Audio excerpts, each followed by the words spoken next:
Elle disparaît la veille de Noël et n'est retrouvée que 4 mois plus tard. Aujourd'hui, on vous raconte l'affaire Laci Peterson.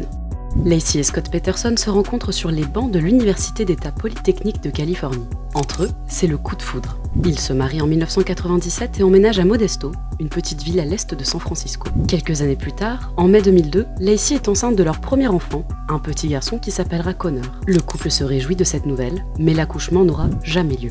Le 24 décembre 2002, veille de Noël, Scott déclare la disparition de Laci auprès des autorités. Il affirme être parti à la pêche et ne pas avoir retrouvé sa femme en rentrant chez lui. Rapidement, les soupçons se portent sur lui, mais la police ne trouve rien de suspect et Scott bénéficie d'un grand soutien de la part de leur famille, amis et voisins. Tout bascule un mois plus tard, lorsqu'une jeune femme, Amber Frey, déclare avoir été la maîtresse de Scott Peterson pendant plusieurs mois, mais que celui-ci ne lui a jamais dit qu'il était marié. L'enquête se concentre alors sur Scott, dont le comportement suspect éveille les soupçons des autorités. Ces versions divergent, et on apprend qu'il entretenait plusieurs liaisons adultères. 4 mois après la disparition de Laci, en avril 2003, son corps et celui de son bébé seront retrouvés près de San Francisco. Les causes de leur mort sont presque impossibles à déterminer, tant l'état de décomposition est avancé.